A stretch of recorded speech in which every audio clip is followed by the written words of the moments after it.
sports listeners. I'm your host, Erica Salda, the Queen of Teen. Please tune in every single Tuesday. This whole hour of Santa Barbara teen athletes. Woo! And we're talking all athletes.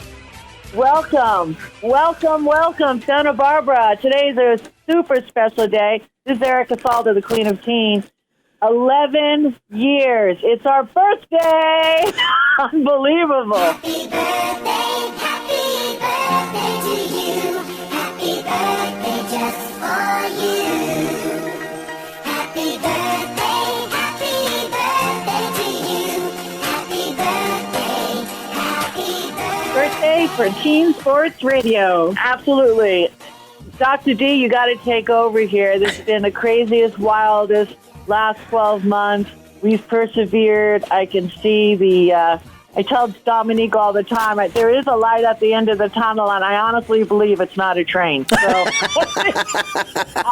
wasn't going to say that 6 months ago, but I could say that now. I'm really excited. I'm really excited to be here. I feel very blessed.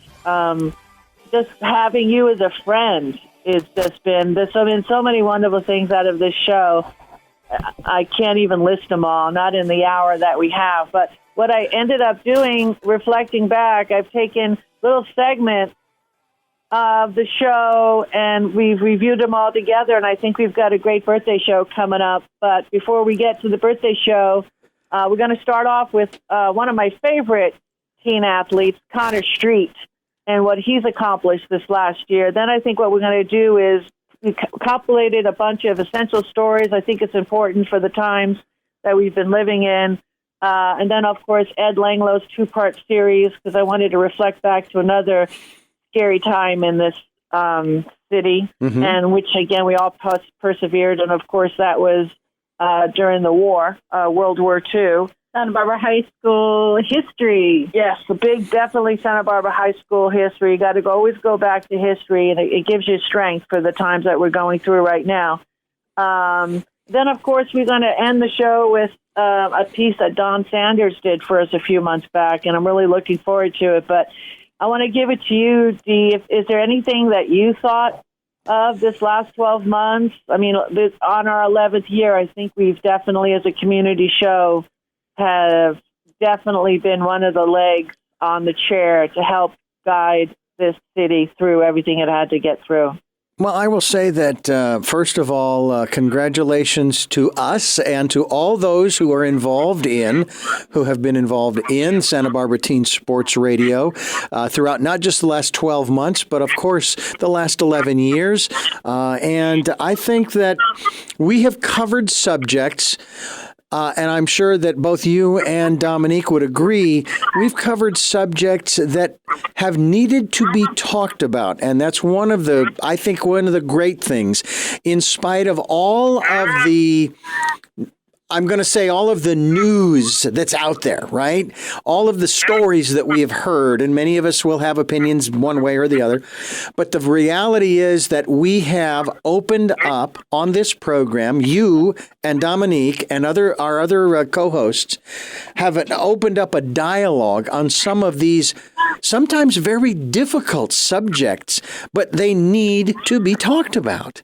And I love it. Yeah. Like the transgendered subject. Exactly. We were one of the first to have my son who's transgender. We had him on the show, and we got to talk and figure out, it's okay to ask, so what pronouns do you like to go by? And now the entire country is embracing this. Exactly. And whether they heard it here or not, the fact of the matter is that the word, it goes out, whether it's word of mouth or whether it's just like the vibe goes out there, the energy goes out there and says, hey, these are the subjects that we really need to sit down and seriously discuss so that we can better understand. And I have to say that in a lot of the programs that I have watched on television, whether it be program shows, TV shows, or movies, one of the questions that now comes to my mind when I see the dynamics, and especially the conflict, and I know that's what gets people to watch them, but still, is, do you really know who that person is? Not as a transgender, not as a black person, not as a this, or that, or the other person. Do you know who that person really is? Have you taken the time to get to know that individual. And That's so beautiful. Yeah. It's like this time of COVID has really taught us what staying connected is really all about. Yeah. It's about taking time with each other, treating each other as human beings first and always. Yes. And really teaching our teens that it's okay for the world to change. Things are going to be, math is done differently than when your parents learned it. And the English language is blossoming in ways that we haven't used it as languaging. And that's all beautiful and wonderful because we're all coming together. We're all caring for each other and caring for our planet and staying connected. That's I it. think love is for all of us because all of us are invested in the community, in the city, in the kids. And as I look at this program as a mentorship program, it's a community hour. We've worked really hard to sustain a neutral posture because I've learned myself at going to be 60 years old this year to stay in my own lane. And and looking at that in more of myself going within and just being happy with myself and shine that light and be that beacon for everybody and anybody. Yeah. It's about creating safe space. And I think that's part of what we help teens. We bring psychologists on, we bring coaches on, we bring people with different perspectives, and the work is to help create that safe space. Yeah. And I'm really excited. We love you. well, thank you. I love you too. We really do. I think that one of the things that I think this program will continue to do is to open people's eyes to the subjects we need to talk about. I mean, I think about Anthony and the subject that I was introduced to years and years ago back in Phoenix, that I was reintroduced through Anthony. I was reintroduced again through the Dead Poets Foundation and Mariel Hemingway in regards to the issue and the subject of suicide. And all that comes from that in trying to let people know who don't feel like they belong, that they do belong and that they are wanted. And that's a message that this program puts out, that everybody belongs and they are wanted because they've got something to share. They've got a story to tell. We need to listen to our kids. That's the bottom line. There's a lot of kids out there in a lot of pain. And it's the Anthony Rodriguez's of the world that has devoted it's a ministry, really, is what it is. Absolutely. And he has his phone on 24/7, and he will be at that person's space and place and embrace that person. You just have to let go of what they were thinking about using. And he saved a lot of lives. Yeah. He has an enormous amount of godchildren. I mean, this guy. And a great. Saint. He's one of my. Yeah. This show is just another one of those places that creates friendships. He's one of Dominique and I. He's one of our best friends, Bianca and him. I mean, we do a lot of things together, like we do with you all, Richard. It's a family. We have a Teen Sports Radio, definitely, and our godfather is Les Carroll. Okay? He's the godfather. Yeah. We always wing everything through him, right? Yeah. Because we definitely ask if we can cross the law. He'll look at me, and of course, we make these decisions together. But we do it, I think, so lovingly that when we open up and introduce a topic, I think everybody in the community understands we're only going there for information. That's right. That's right. And the beautiful thing is we also have Nancy Weiss in regards to organic food in our schools and the Boys and Girls Club coming through 2020 and embracing our kids that were having a really hard time with having access to computers and getting the schoolwork done. Carolyn Givens, Something Good Organics, and how she's doing a program to help get organic food to people. So there's so many beautiful organic things in our community that we remind our teens about and we celebrate our teens' participation in. And then we have businesses out there during COVID that they've embraced kids and took them aboard in a mentorship program like Mike Ruiz, what he has done, which is a beautiful thing. So we have a lot of who else? And Mike Ruiz for the auto. Yeah, the car, auto shop. Mm-hmm. There's so many. There's countless. Yeah. Joanne Stoltz, realtor in this town for 40 plus years. everything she does in the community. Got to give some love to my ex-mother-in-law, Joyce Faldo, who sits and makes sandwiches every single week for the homeless. Never talks about it, never stops.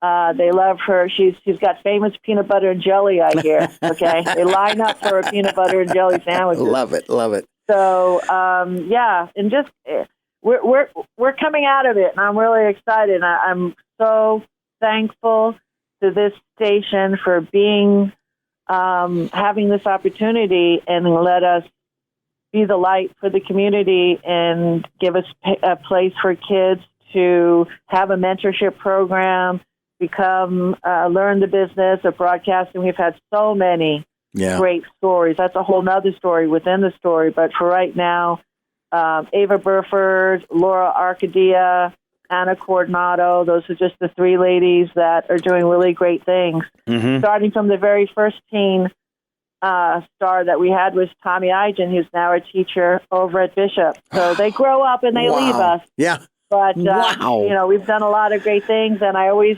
extend it to anybody out there that would like to try an internship program on AM 1290. We're here for you. It's great college resume stuff. Absolutely. So always got room. And so on with the birthday show. Yes. Woohoo! All right, let's start it off with Connor Street. What are you doing, Connor? Talk to me. I'm out fishing right now currently. It's a great day today, and I got my own little business started, 805 Seafood. You can follow it on Instagram or Facebook, and I catch and sell fresh fish, rockfish, occasionally halibut and whitefish, and I bring it and I sell it to the community for good prices and fresh fish. Now listen, your mom to mom, I love you. I love your parents. You know that. They're just diehard Cardinals through and through. But you told me I don't want to give the numbers. I want you to give the numbers. So let's go up to the beginning. And I know some of my co-hosts also, they'll introduce themselves. They're going to have questions for you as well. They'll text me. How did this come about? I know your dad's a fisherman, so it's in the blood. But so did this come through the whole COVID experience where you say, I can't wear a mask, I need to breathe? I mean, how did this take place? So I told myself I wanted to start a business over spring break, and I wanted to get going and start a fishing business and bring local fresh fish to the community. And then COVID happened, and I was out of school and doing online Zooms, and I realized, well, I have a little more time on my hands, so maybe I'll just start it sooner than spring break.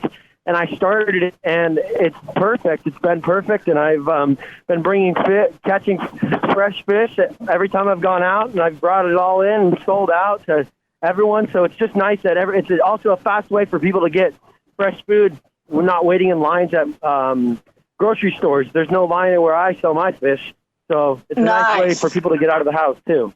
Okay, well, we have another Bishop alum parent, kids through school. You might know who she is. You probably do. Lori Cortez. Lori Cortez, you have a question. Hi, Connor. That's a wonderful thing that you're doing for the community, I think. I'm sure many people are very grateful for it. And what a creative idea that you had to really help out during this time of need. That shows a lot about your character. That's really a great thing. Yes, and I'm super thankful for everyone in the community supporting not only my business, but there's a lot of other fishing businesses that are selling straight from off their boat, so it's fresh, and it's just nice to see everyone supporting. Yeah. Listen, do you deliver to Montecito? Because we have Ava Burford on the line, and, her mom does all the foraging. So, Ava, do you like fish? Oh my God. If you could describe what our family eats, it's solely a pescatarian diet. I was curious, what type of fish are you guys catching right now, and how much do you sell per day? Because I swear my family will buy it all.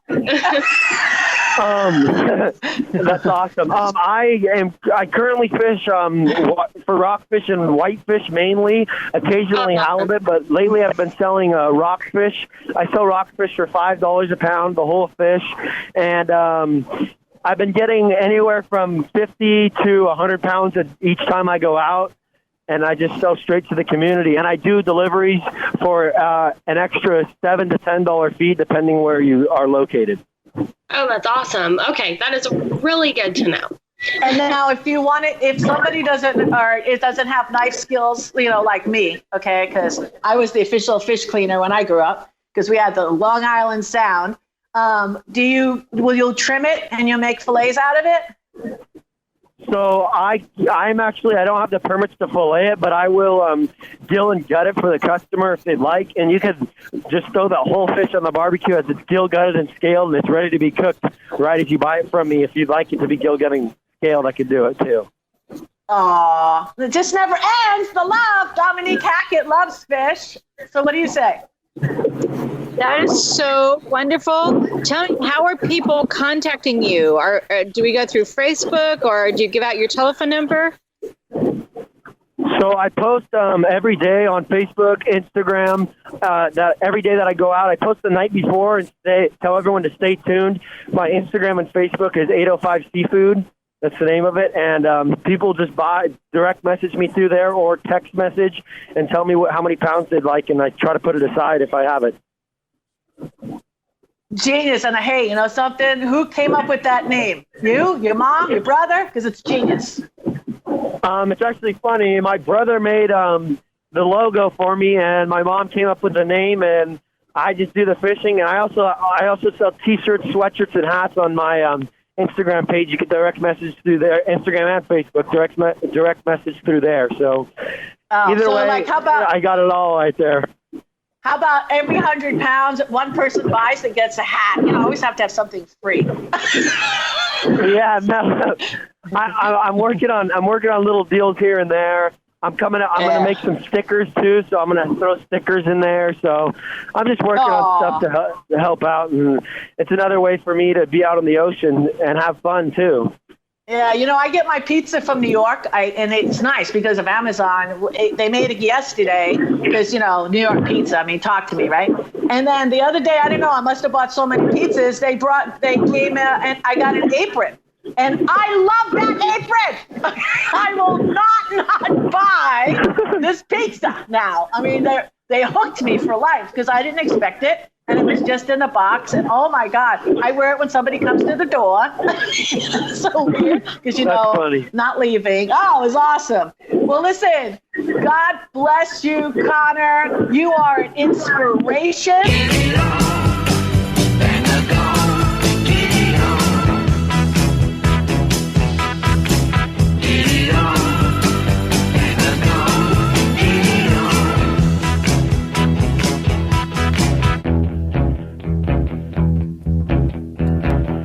We are back, and this is Santa Barbara Teen Sports Radio Show. I am your host, Erica Salter, the Queen of Teen. Please tune in every single Tuesday, 9 a.m. Welcome again. What we're going to do now is we're going to launch three or four essential stories. We're going to start with Dominique Hackett. My essential story is I actually have 3 children that work for, well, actually 4 children that work for construction companies. And construction, especially on our freeways, has been considered essential. So they are all out participating in helping take care of California's freeways. So I really appreciate everyone who's out there doing essential work that's helping to support our community. My heart just goes out to them. I really, really appreciate them. Nice. Ava Burford has one, and then Lori Cortez. I just wanted to say that just to kind of branch off of that it's like so incredible, all these essential workers, and they really deserve a huge round of applause. But I also wanted to point out all of the non-essential people, or I guess essential in different ways, who are going to the store and providing food for the elderly. I know my grandparents aren't old, but my mom has been doing that for my grandparents and some other people in our community, and they're always super happy. And we've gotten to a trade now of you get groceries and we get a banana cream pie. So thank you, Grandma. But just thank you everyone in the community for helping out the elderly, because they are the ones that need they are one of the many subgroups that need to be protected right now. So thank you so much. Well, I got to reach out to your grandparents as well, because you are, you know, I don't have favorites, winky, winky, but I have a few people that I really just have been blown away from the moment that I met you. And you're in that category, Amber, because I know you are going to make the world a better place. And it makes me feel so good and privileged to be able to know you. And I mean that. You're just amazing, and your family is amazing. And so I'd like to just say that, because grandparents like to hear that stuff. Okay. They just do. Thanks, Erica. Yeah, well, you're awesome. Very, very mutual. Okay. So we're going to go Lori and then Ed Langlow. Yes, well, I just want to do a little bit of a takeoff on Ava's. Some students in Santa Barbara have been doing a wonderful thing. It's called Zoomers to Doomers. And a lot of the students that I work with have been doing this. So high school age students are going and grocery shopping for senior citizens and, bringing them their food. And I've heard so many great stories from people who have just so appreciative of these kids willing to go out and risk themselves a bit to better their community. And I just think it's a wonderful thing to do. Some people are housebound. Older people can't get out at all. And from what I've heard, they're just very appreciative. And the kids that deliver, at least the students that I work with that deliver it, say they just feel so good because the people are so appreciative, of having somebody reach out to them and help them. So I think that's wonderful. And I want to just one other story that I think I'll make it quick, but our family was planning a Europe trip. We're supposed to be there right now, actually. And so we had to cancel. And I was having a little bit of a difficult time with getting refund from one of the tickets. And a person from Orbitz actually spent 2 hours with me working with an airline to get a refund for me. And he just really went above and beyond, because you know how most of the time you get passed off to other people and sent back and forth. And he really went out of his way to do that. And I thought, in this time, when everybody's struggling, companies are struggling just like people are, that for somebody to take their time, and I know that they have a minimum amount of people that they have to help every hour. And so for a person like that to do something really, I thought that was very special and very kind. And I think during this time, especially, kindness is needed. And if we can just all extend that extra kindness to each other, we'll get through it in a much easier fashion. Nice. Very well put, Lori. Well, I didn't expect anything less from you, Lori. How about we'll go Ed Langlow, and then we've got Richard Elliott. So I think some of the people that are suffering the impact of this is the restaurant business. And we try to support Harry's Plaza because they've taken care of us with the alumni club and allowed us to have our meetings there through some pretty difficult times. So last Tuesday was Taco Tuesday. We went to Harry's, and as I was walking up to the front door, here comes one of the managers with a face mask on, passes me on the sidewalk on his way out to a parked car to deliver a meal. There was an elderly couple in the handicap zone. He delivers the meal, comes running back in the restaurant, and I go in there, and there are a couple of waitresses, and everybody's a little bit out of their wheelhouse. They're not doing the jobs they normally do. The manager is trying to deliver meals and so on. So I just like to give a shout out to Dave at Harry's Plaza and all the people that are working there, trying to keep that business open and take care of us doing takeout food. That's it. Well, now together we will stand, every boy, girl, woman, and a man.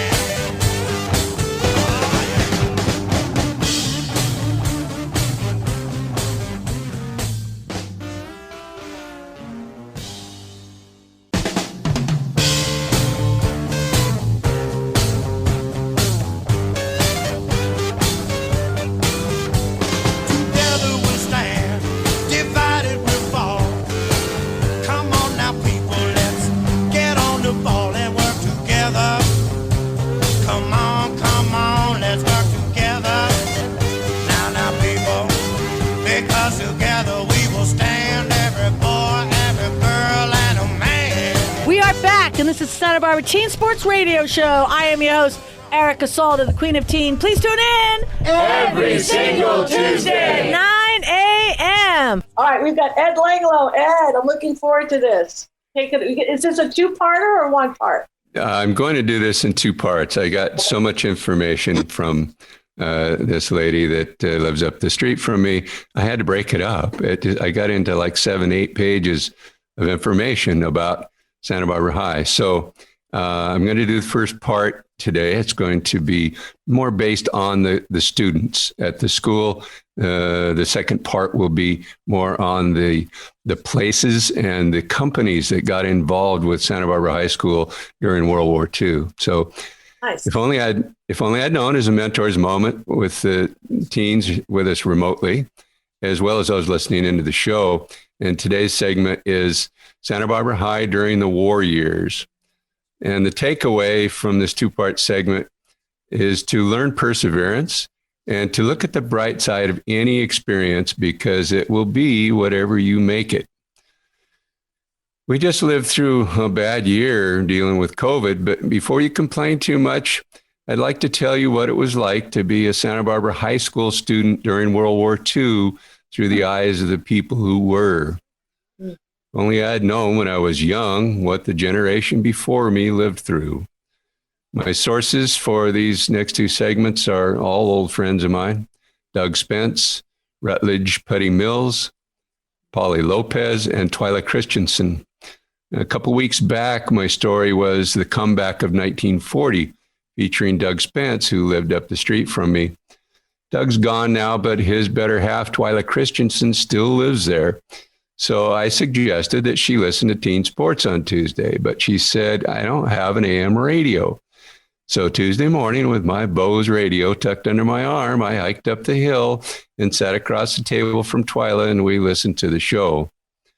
After the show, she said, you know, I have an old scrapbook that I put together in 1942 when I was a sophomore at Santa Barbara High.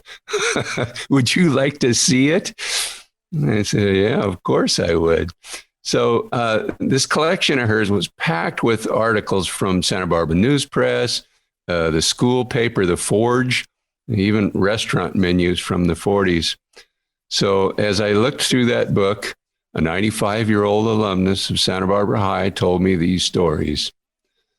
First, let's go back to where I left off with the comeback of 1940. I had said that Doug Spence had joined the Army after high school, but what I didn't mention is that he had been offered a sports scholarship to play football for SC. He obviously had to walk away from that scholarship to go in the service. But until the day he died, you would have thought he did go to SC.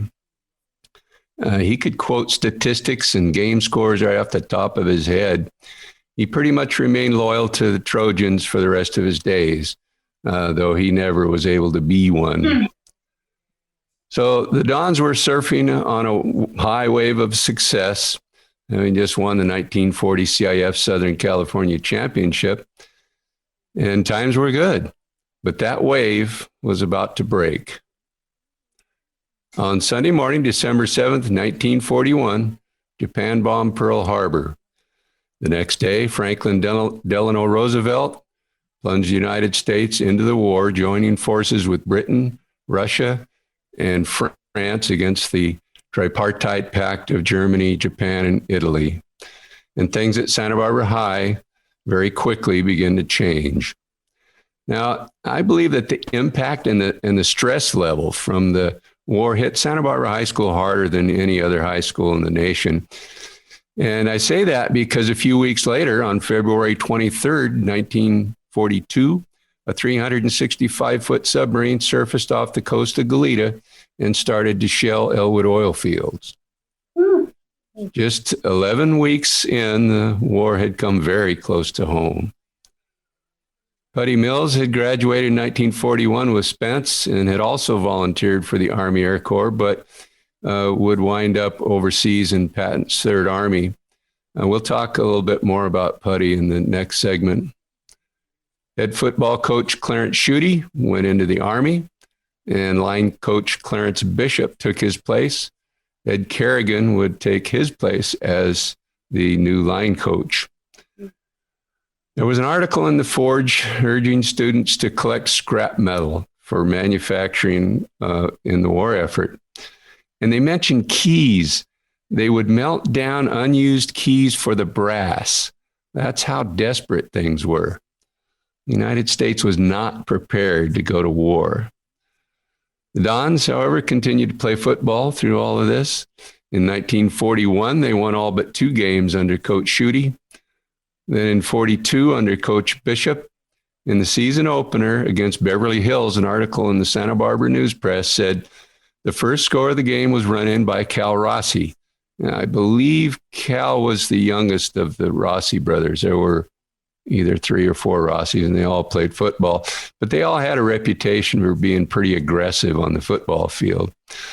The article declared, and I quote, Cal Rossi crashes over his own right guard on his way into a 8-yard touchdown. That was pretty aggressive. The Dons came out on top in that opening game, 26-6. But Twyla Christensen remembers Cal as one of the most cordial guys she knew off the field. Cal Rossi was student body president in his senior year, but in December of 1942, while still in high school, he received his draft notice.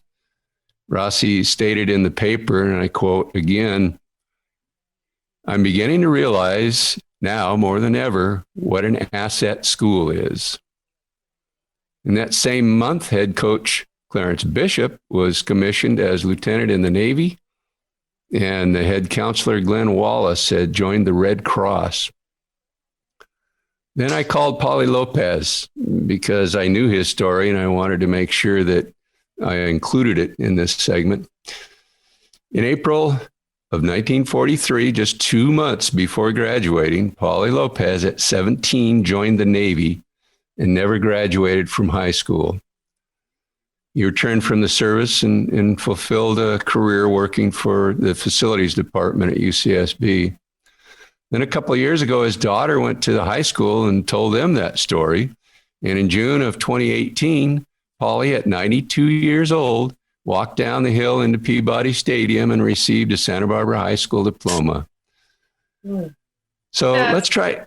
Yeah, that's pretty amazing to hear that story that he did that. He walked down with the graduating class of 18 and they issued him a diploma. Let's try to keep it positive and think about the good things that happened to us in this last year, knowing that the 1940s were a little more challenging. Listen to Teen Sports for the second half of Santa Barbara High during the war years, when we'll talk more about the places and the businesses that affected the teens. I'm Ed Langlow. I'll see you next time on If Only I Had Known.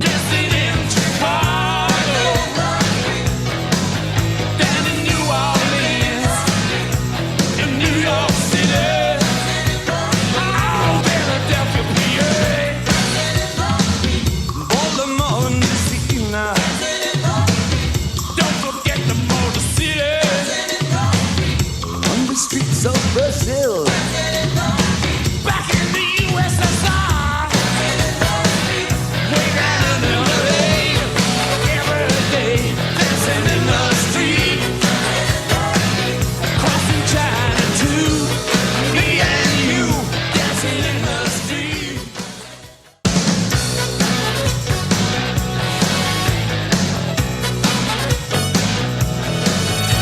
We are back, and this is Santa Barbara Teen Sports Radio Show. I am your host, Erica Salda, the Queen of Teen. Please tune in every single Tuesday, 9 a.m. Ed Langlow, and If Only I'd Known. What say you this week, Ed?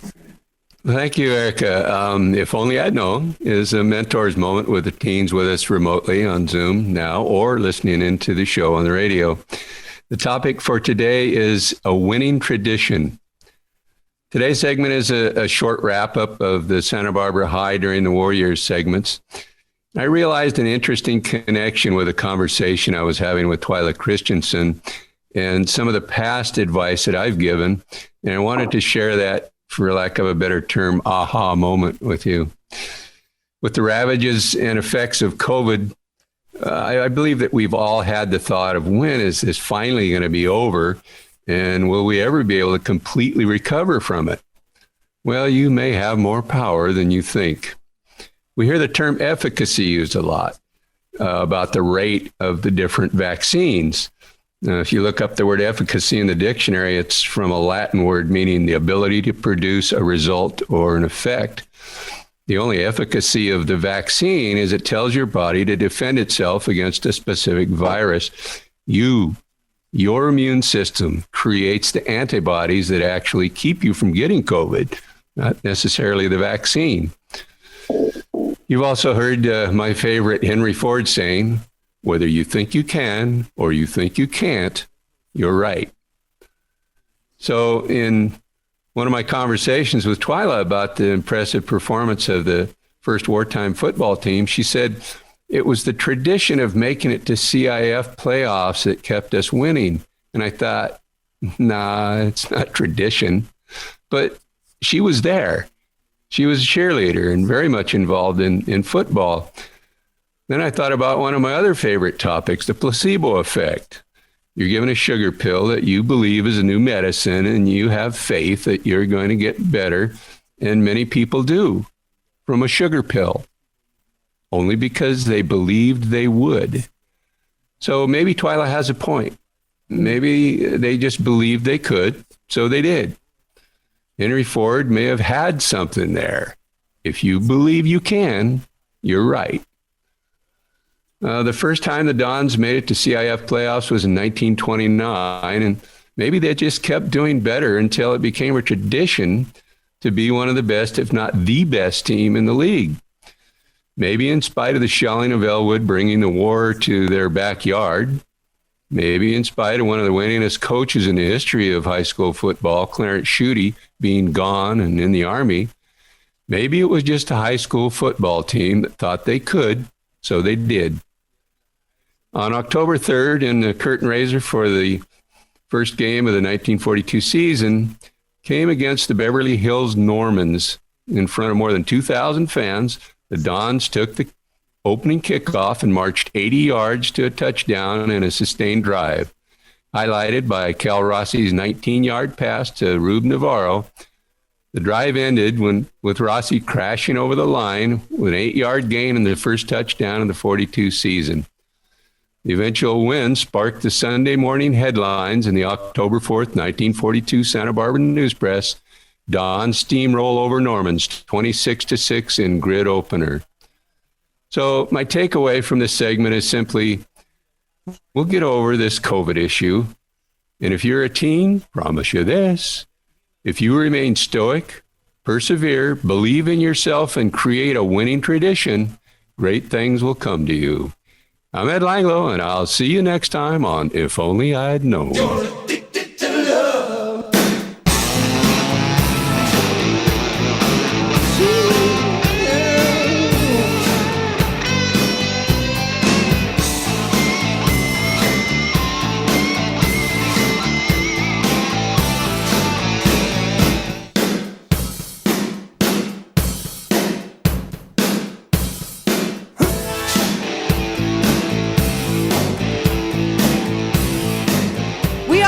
And this is Santa Barbara Teen Sports Radio Show. I am your host, Erica Salda, the Queen of Teen. Please tune in every single Tuesday at 9 a.m. This is our final bit. If you just joined us, you can check us out this evening at 11 p.m. Sunday, 3 p.m. or Monday at 3 a.m. in the morning. This is our 11th year providing service for the community, just shining love, supporting our kids, businesses, and nonprofits.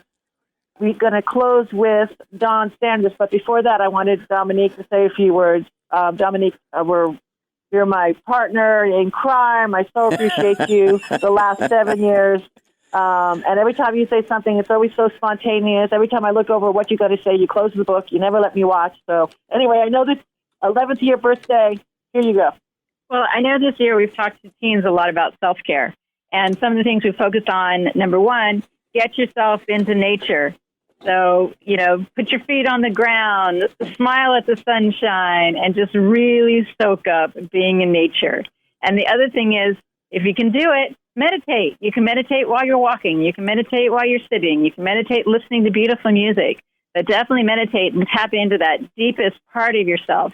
And know that when you're connecting with another person, you're connecting from that deepest part of yourself to their deepest part of yourself. And we're all caring for each other. I love the whole thing about the connecting. I think this last year has really made families stronger. And whether a child wants to take a walk on the beach or the parent takes the child for a walk on the beach, I think because of this remote learning and everything, families just have had to learn to bond and communicate in different ways. I have always looked at silver linings my whole life. I've had to. And this, when you really look back, and we could start maybe pre-reflecting on the good things that have come out of the situation that the world has had to endure, I think that there's going to be a lot of check marks that a person, for me, it's really been about self-reflection. And Dr. D, I've gotten, this last 12 months, I just think that we've just become besties. You know what I mean? Well, we've had sure. We've had to grow our relationships that were good, I think, have become great, honestly. Yeah. No, I would agree with you there. And I think that these kinds of events, some of them more extreme than others, like the lockdown from mid-March of 2020 to probably about early mid-March of this year. And of course, things are starting to shift.